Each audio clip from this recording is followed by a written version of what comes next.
Students, आज हम discuss करने जा रहे हैं dual nature of matter and radiation. हमारी यूनिट का नाम है dual nature of matter and radiation and the first topic is photons. What are photons? Photons क्या होते हैं? Photons are the packet of energy और एनर्जी पार्टिकल्स। एनर्जी के वो पार्टिकल्स होते हैं और कहाँ से एमिशन होता है उनका? लाइट रेडिएशंस का जो सोर्स होता है वहाँ से उनका एमिशन होता है। तो उसकी डेफिनेशन क्या बन जाएगी? Photons are the packets of energy और एनर्जी पार्टिकल्स, और we can say that energy particles which are emitted by source of light radiations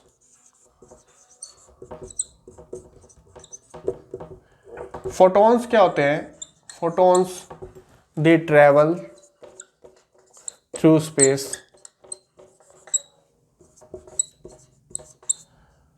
with the same speed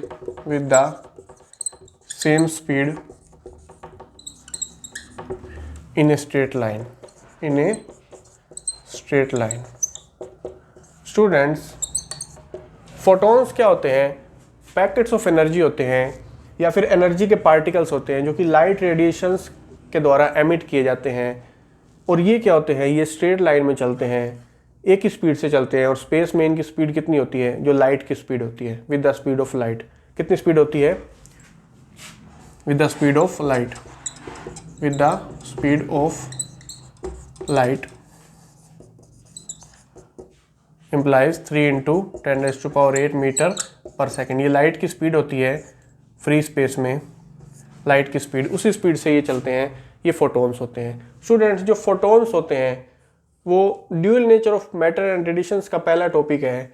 dual nature का क्या मतलब होता है कि ड्यूअल नेचर मतलब दो तरह का नेचर, एक पार्टिकल नेचर और एक वेव नेचर। ड्यूअल नेचर का मतलब क्या होता है? एक पार्टिकल नेचर और दूसरा वेव नेचर। कुछ फिनोमिना होते हैं स्टूडेंट्स लाइट के जो पार्टिकल नेचर पे एक्सप्लेन हो सकते हैं, जैसे कि फोटो इलेक्ट्रिक इफेक्ट, और यही हम करवाने जा रहे हैं। फोटो इलेक्ट्रिक इफेक्ट में क्या होता है? फोटॉन्स होते हैं जो लाइट के पैकेट्स होते हैं, एनर्जी पैकेट्स होते हैं, वो मेटल सरफेस पे गिरते हैं और मेटल सरफेस से इलेक्ट्रॉन को इजेक्ट करते हैं। जो लूजली बाउंड इलेक्ट्रॉन्स होते हैं वैलेंस शेल वाले, उनको क्या कर देते हैं? इजेक्ट कर देते हैं मेटल की सरफेस से। तो ये फिनोमिना जो फोटो इलेक्ट्रिक इफेक्ट होता है, वो फिनोमिना किस नेचर पे बेस्ड करता है? पार्टिकल नेचर पे। किस नेचर पे? पार्टिकल नेचर पे। और हमारा फिनोमिनन का नाम क्या है? फोटो इलेक्ट्रिक इफेक्ट, जो हम आगे देखेंगे इस चैप्टर में, और ये मोस्ट इंपॉर्टेंट टॉपिक है। Photo electric effect particle nature पे एक्सप्लेन होता है, वो है फोटो इलेक्ट्रिक इफेक्ट। और वेव नेचर पे एक्सप्लेन होने वाले फिनोमिनास भी हैं, इंटरफेरेंस है, डिफ्रैक्शन है, ये सभी क्या होते हैं? वेव नेचर पे के द्वारा एक्सप्लेन किए जाते हैं। वो क्या है? Wave nature. यानी कि ड्यूअल नेचर हो गया रेडिएशन का। पार्टिकल नेचर भी हुआ क्योंकि फोटॉन्स एक्सप्लेन होते हैं इस बेस पे, फोटो इलेक्ट्रिक इफेक्ट इस बेस पे एक्सप्लेन किया जा सकता है। और वेव नेचर के बेस पे भी इंटरफेरेंस, डिफ्रैक्शन वगैरह ये एक्सप्लेन होते हैं। तो दोनों तरह का नेचर है ड्यूअल नेचर ऑफ मैटर। और मैटर का भी इसी तरह का नेचर होता है। मैटर वेव्स के बारे में भी पढ़ेंगे। और मैटर हम जानते हैं पार्टिकल्स तो होते ही हैं, मैटर के जो पदार्थ होते हैं उनके पार्टिकल्स होते हैं। और मैटर का वेव नेचर भी होता है, जो कि डी ब्रोगली वेव हाइपोथेसिस के बेस पे हम इसके बेस पे एक्सप्लेन करेंगे, वेव नेचर ऑफ मैटर। तो ये यूनिट सारी वेव नेचर और पार्टिकल नेचर पे बेस्ड है, तो इसको देखेंगे आगे। फोटॉन्स मैंने इसकी डेफिनेशन बताई थी आपको। अब जो है टॉपिक वो मेन फीचर्स ऑफ फोटॉन्स है। फोटॉन्स के कुछ फीचर्स भी होते हैं। Main features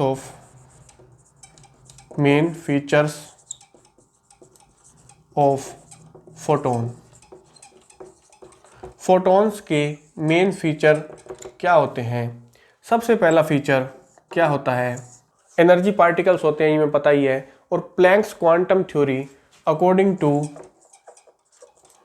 planks quantum theory, Planck's quantum theory भी मैं आपको बता देता हूँ। प्लैंक्स क्वांटम थ्योरी के बेस पे ए सोर्स ऑफ रेडिएशंस, क्या थी ये theory? A source of radiation emits energy in the form of particles called photons। Radiations का सोर्स एनर्जी एमिट करता है in the form of particles called photons, and each photon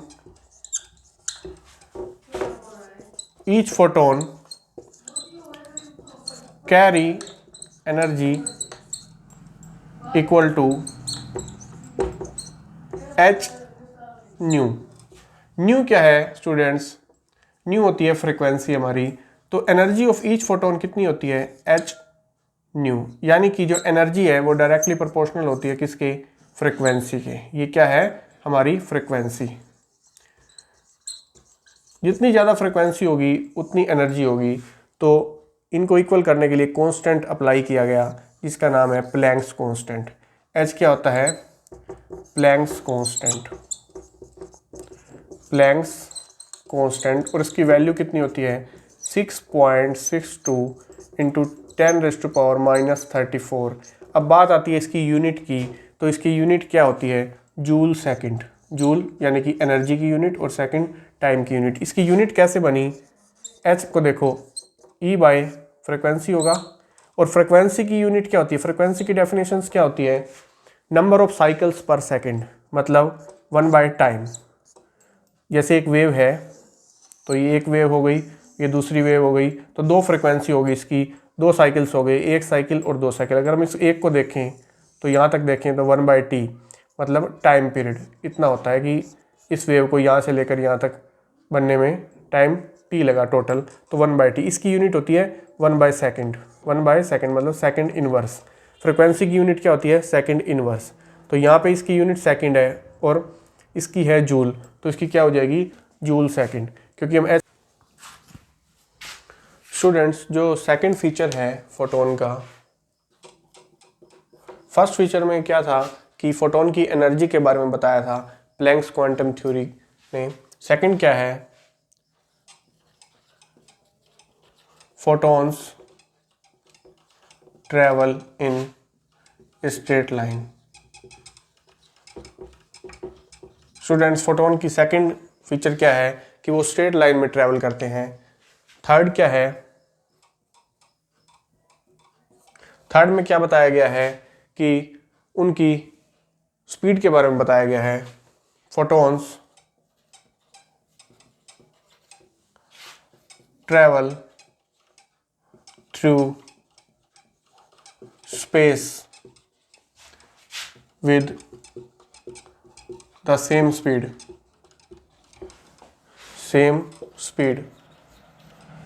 and speed in free space or vacuum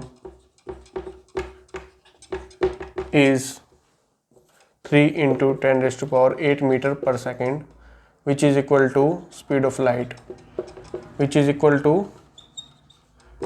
of light, students हम जानते हैं कि light की speed कितनी होती है वैक्यूम में? 3 into 10⁸ मीटर पर सेकेंड।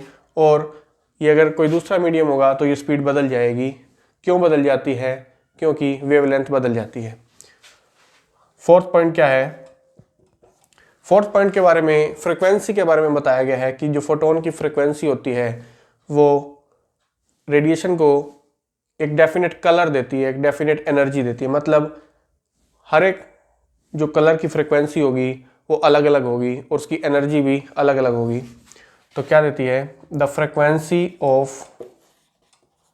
फ्रिक्वेंसी के बारे में बताया गया मेनली। फ्रिक्वेंसी को किससे डिनोट करते हैं? न्यू से डिनोट करते हैं। Frequency of photon gives a definite color और definite energy to the radiation. मतलब रेडिएशन को एक डेफिनेट एनर्जी प्रोवाइड करती है, एक फ्रिक्वेंसी या एक डेफिनेट कलर प्रोवाइड करती है, एंड दिस फ्रिक्वेंसी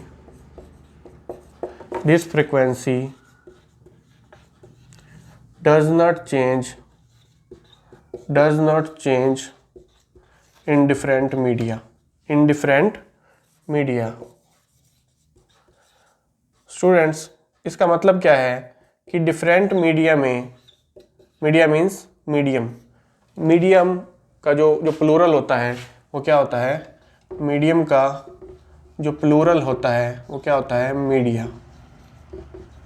मतलब चाहे कोई भी मीडियम हो उसकी फ्रिक्वेंसी चेंज नहीं होगी, उस रेडिएशन की फ्रिक्वेंसी चेंज नहीं होगी। मतलब मीडियम के चेंज होने से फ्रिक्वेंसी चेंज नहीं होती है।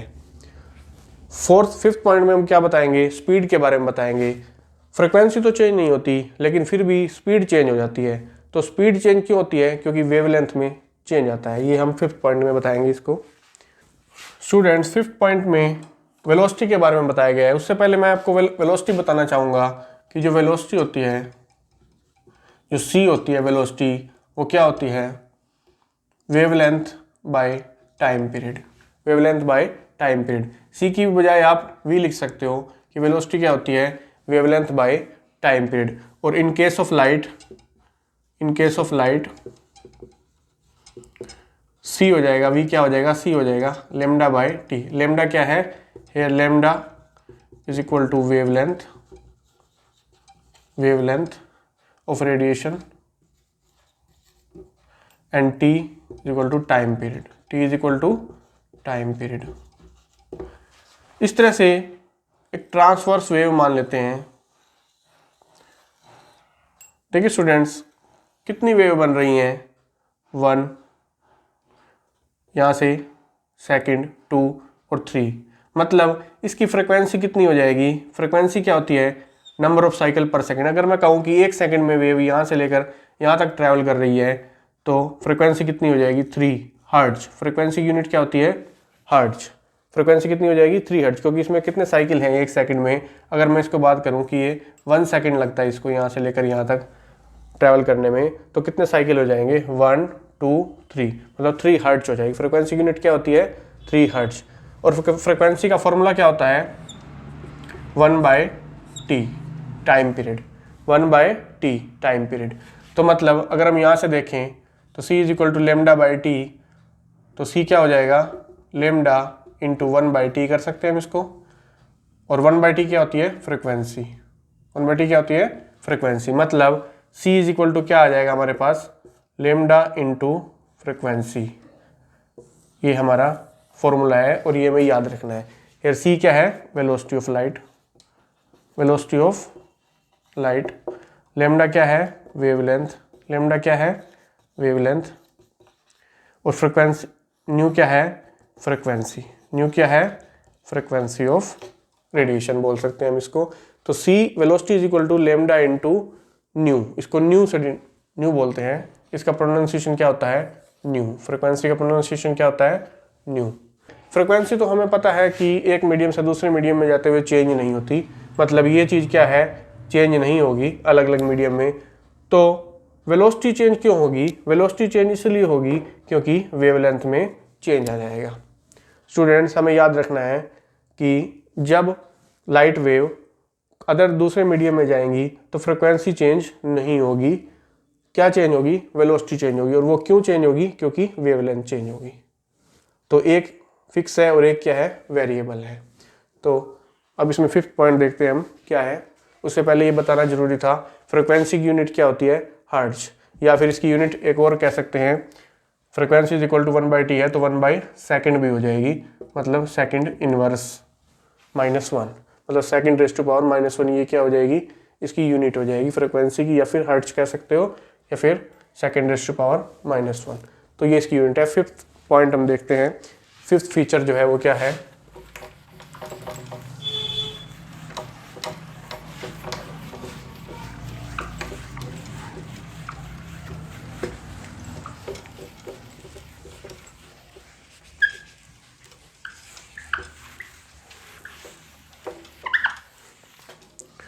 फिफ्थ फीचर में क्या है, द वेलोसिटी ऑफ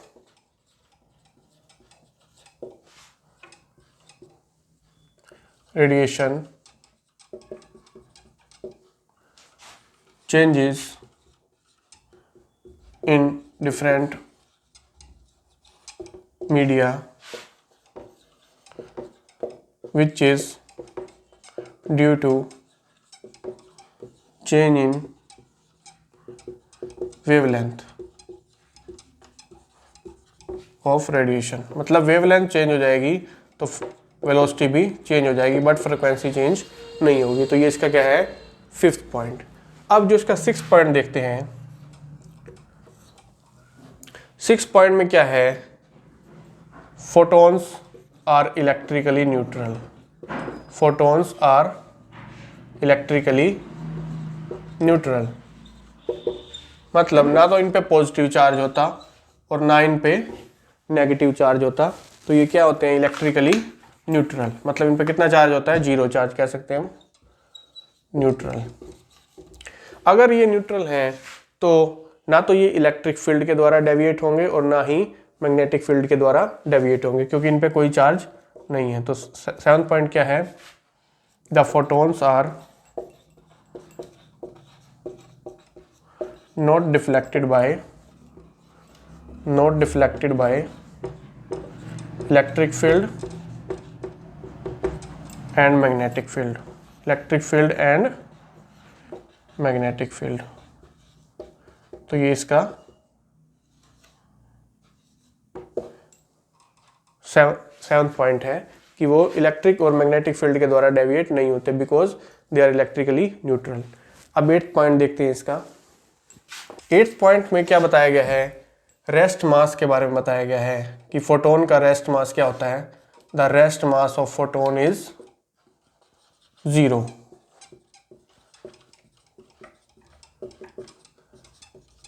इस बात का मतलब समझते हैं हम कि किसी भी चीज का रेस्ट मास 0। ये सुनने में तो डिफरेंट सा लगता है कि हर एक बॉडी का जो मास होता है कुछ ना कुछ होता है, लेकिन फोटोन है उस केस में क्या है, उसका रेस्ट मास 0 है। मतलब वो जो मूव करेगा तो ही उसका मास होगा और रेस्ट में उसका कोई मास नहीं होगा। इसको हम प्रूव करेंगे।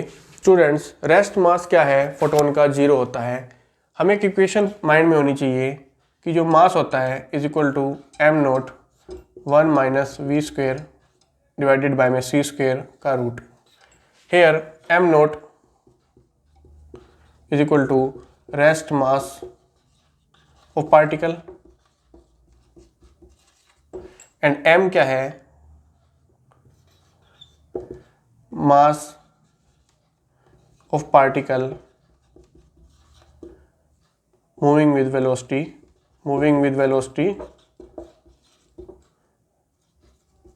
v। अगर कोई पार्टिकल v वेलोसिटी से मूव कर रहा है तो ये m उसका मास हो जाएगा और m0 क्या है, रेस्ट मास। ये इक्वेशन होती है, हमें याद रखनी होगी कि रेस्ट मास जो होता है उससे हम फाइंड आउट कर सकते हैं rest mass.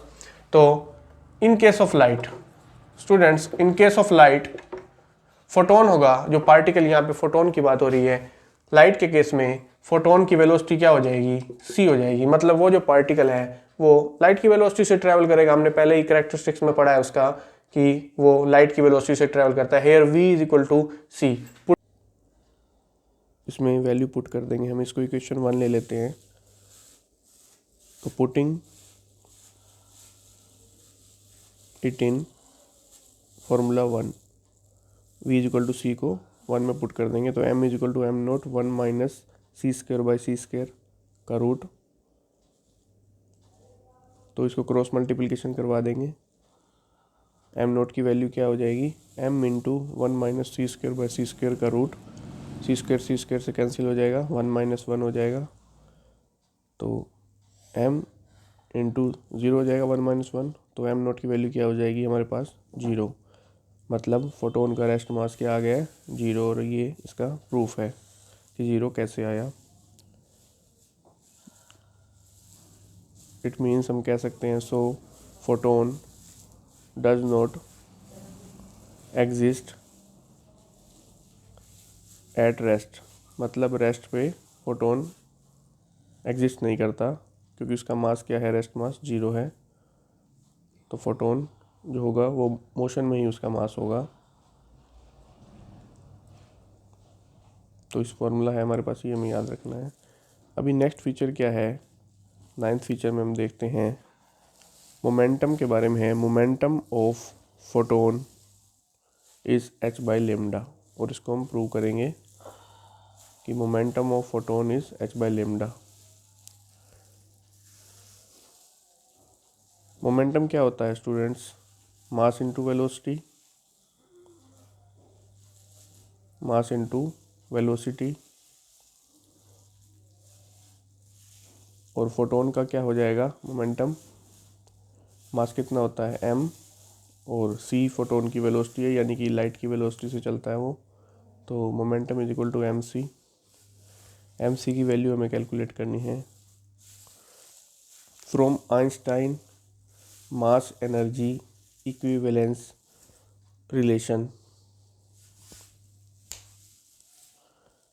Mass energy equivalence relation E is equal to mc square होता है।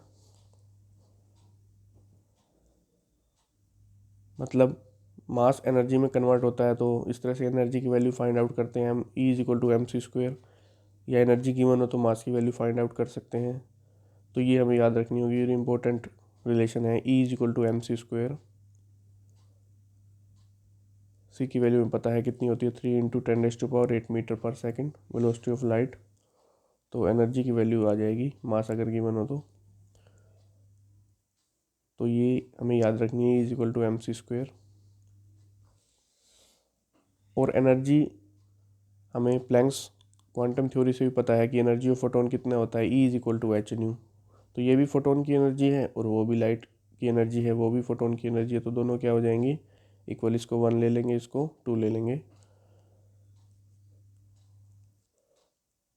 तो mc square is equal to h nu. हमें क्या फाइंड आउट करनी है, mc फाइंड आउट करनी है। एक c एक्स्ट्रा है, c इंटू सी हो जाएगा h न्यू।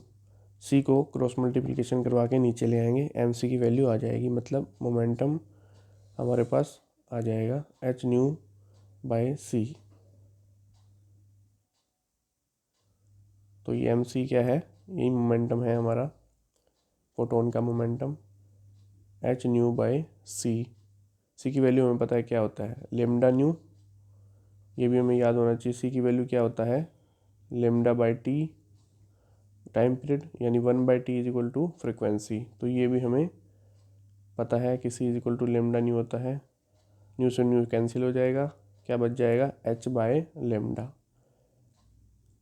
तो ये है इसका प्रूफ कि mc यानी कि मोमेंटम h बाय लेमडा होता है। तो इसको हम याद रख सकते हैं, momentum is equal to h by lambda.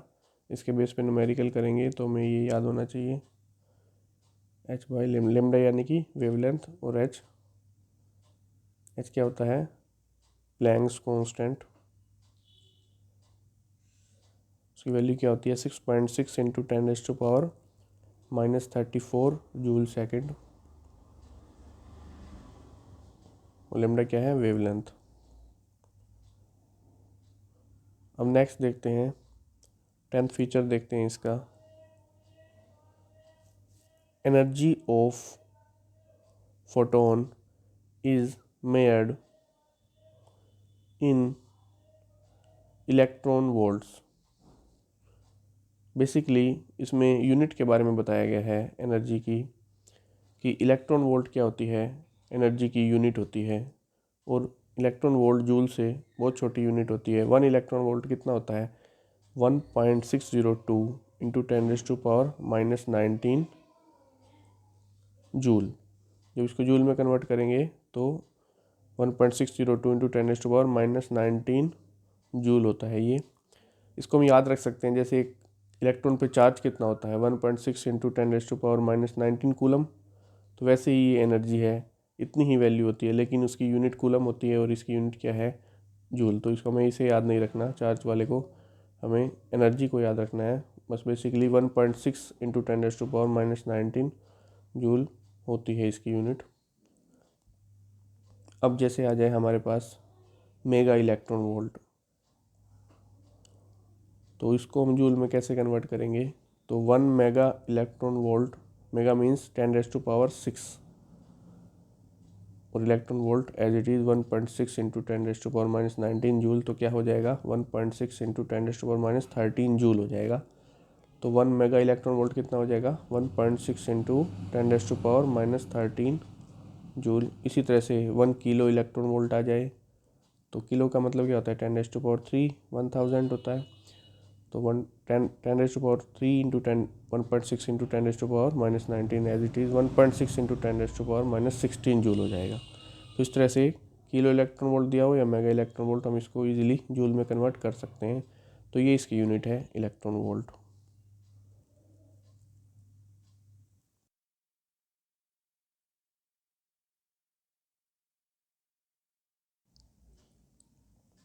Students, अब इसके बेस पे न्यूमेरिकल्स देख लेते हैं। सबसे पहले हमें कुछ फार्मूलाज याद होने चाहिए, जैसे c is equal to 3 into 10⁸ metre पर सेकेंड, और ये क्या होती है velocity of light. h is equal to 6.62 into 10⁻⁻34 joule second, और ये क्या है प्लैंक्स कांस्टेंट। और मोमेंटम की value h by lambda, E is equal to mc², E is equal to h nu, c is equal to lambda into nu. तो ये कुछ formula हैं हमें याद रखने होंगे न्यूमेरिकल सोल्व करने से पहले। फर्स्ट क्वेश्चन देखते हैं। The momentum of photon of electromagnetic radiation, photon of electromagnetic radiation is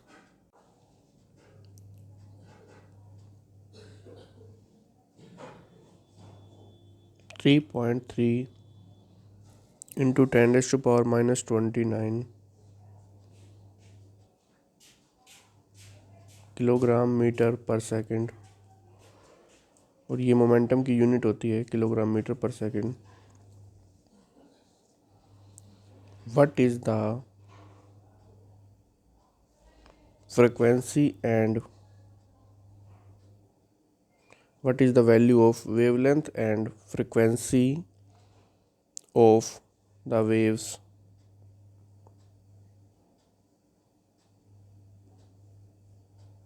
associated with it।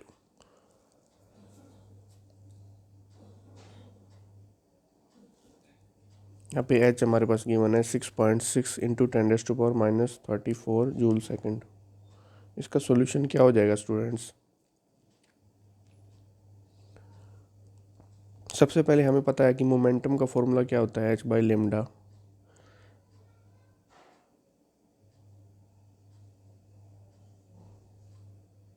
और मोमेंटम कितना गिवन है हमारे पास 3.3 इंटू 10⁻⁻29। तो लेमडा की वैल्यू फाइंड आउट कर लेंगे क्रॉस मल्टीप्लिकेशन करवा के। h बाई 3.3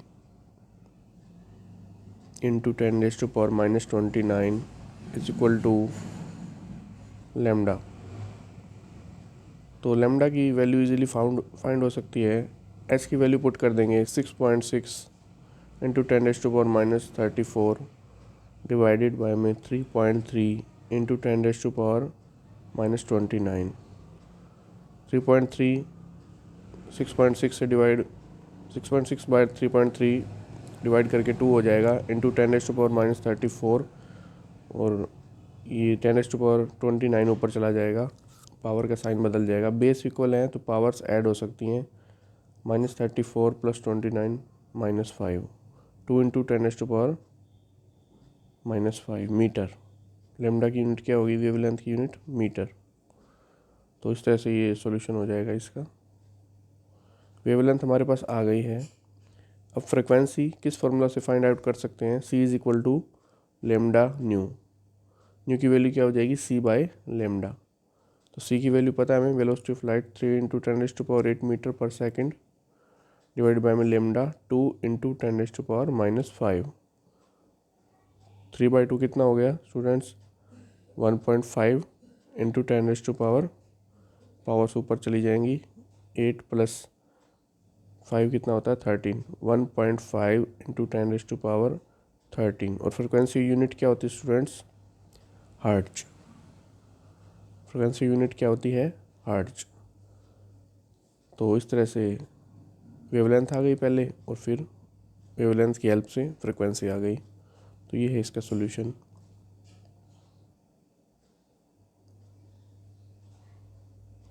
फॉर्मूला हमें पता होने चाहिए, माइंड में फॉर्मूलाज होने चाहिए। अब सेकंड क्वेश्चन देखते हैं हमारा। What is the momentum of photon of energy 1 mega electron volt?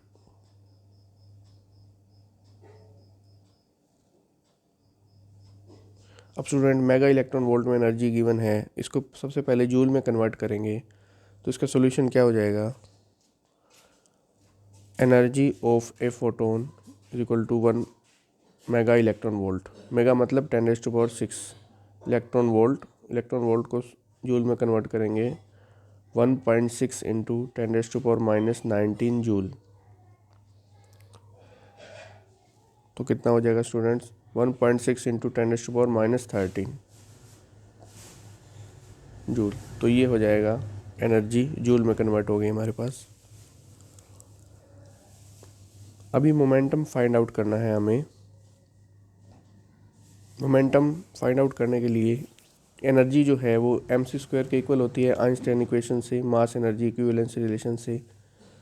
तो mc² is equal to 1.6 into 10⁻⁻13।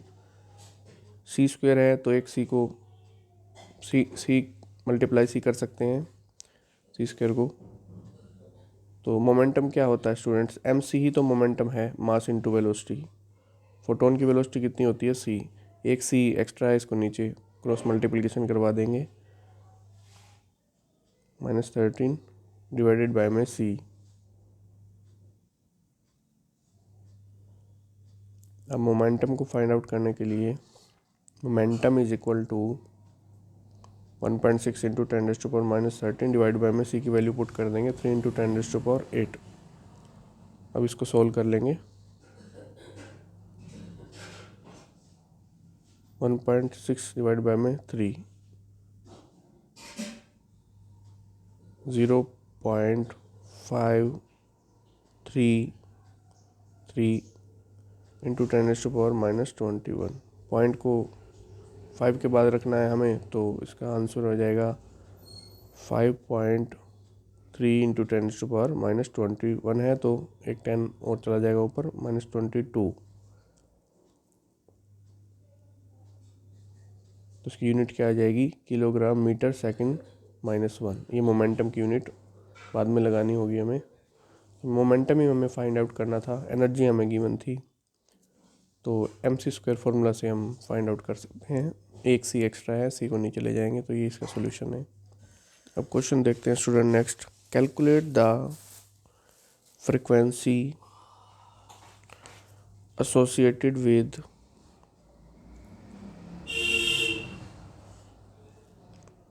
associated with a photon of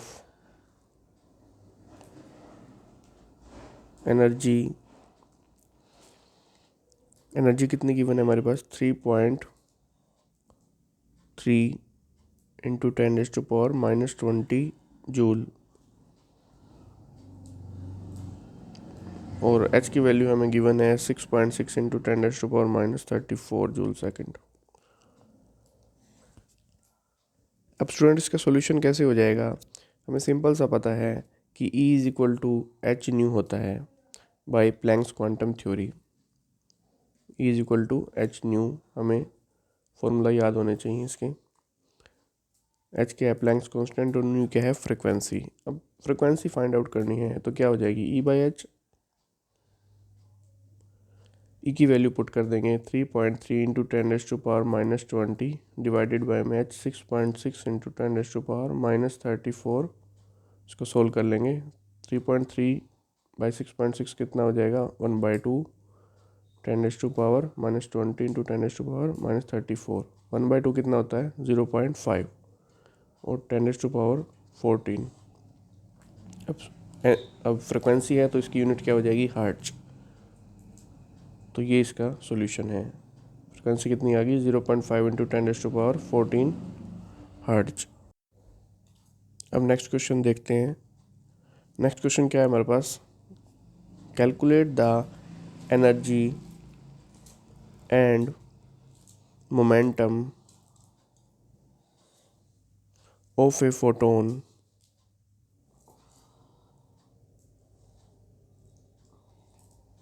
of wavelength 6600 angstrom. Angstrom क्या है, वेवलेंथ की यूनिट दी हुई है इन्होंने एंगस्ट्रॉम, और एच हमें वैल्यू दी हुई है 6.6 इंटू 10⁻⁻34 और सी की वैल्यू 3 इंटू 10⁻8 मीटर पर सेकेंड। इसका सोल्यूशन क्या हो जाएगा, वेवलेंथ क्या है 6600 एंगस्ट्रॉम। सबसे पहले हमें पता होना चाहिए कि एंगस्ट्रॉम क्या होता है। 1 angstrom is equal to 10⁻⁻10 metre होता है। इसको अगर मीटर में कन्वर्ट करें तो क्या होता है 1 angstrom is equal to 10⁻⁻10 metre. इसी तरह से हमें पता है कि जैसे 1 नैनोमीटर क्या होता है 10⁻⁻9 मीटर। जो इसके जो प्रीफिक्स लग जाते हैं उसकी मीनिंग क्या होता है, 1 माइक्रोमीटर होता है जैसे 10⁻⁻6 मीटर, 1 मिलीमीटर होता है जैसे 10⁻⁻3 मीटर। जैसे 1 मिलीमीटर है और ये 1 माइक्रोमीटर है 10⁻⁻6 मीटर।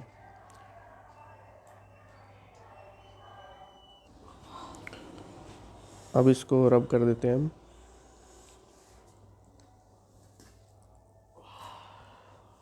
तो अभी हमें वेवलेंथ पता है कितनी है 6600 इंटू 10⁻⁻10 मीटर कर सकते हैं इसको, एंगस्ट्रॉम को 66 इंटू 10⁻⁻8 मीटर हो जाएगा। अब हमें एनर्जी फाइंड आउट करनी है और वेवलेंथ हमारे पास गिवन है और मोमेंटम भी फाइंड आउट करना है। तो मोमेंटम क्या होता है h/λ। h हमें पता है 6.6 इंटू h की वैल्यू पुट कर देंगे इसमें 6.6 इंटू 10⁻⁻34 डिवाइडेड बाय में वेवलेंथ। वेवलेंथ कितनी है 66 इंटू 10⁻⁻8। तो इसको सोल्व कर लेंगे। 6.6 डिवाइड बाय में 66 है तो एक 10 नीचे ले लेंगे, 66/66 हो जाएगा और 10 की पावर्स को ऊपर ले जाएंगे, 66/66 1 हो जाएगा और 10 ये भी ऊपर चला जाएगा।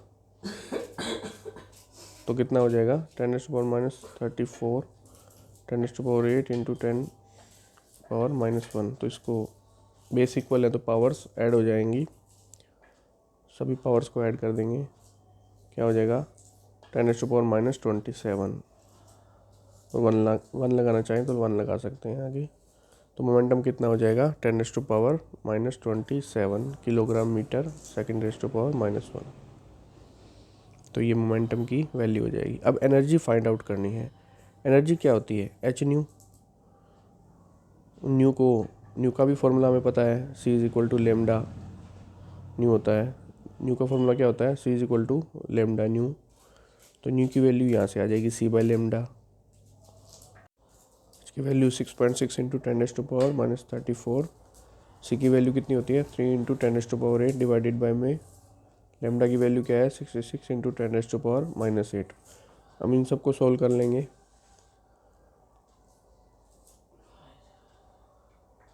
66 से 66 कैंसिल हो गया, एक 10 बचाया, 10⁻⁻34 इंटू 3 इंटू 10⁻8 और ये 10⁻⁻8 है, ऊपर जाके 8 बन जाएगा और एक हमारे पास 10 बचा था वो -1 कर दिया।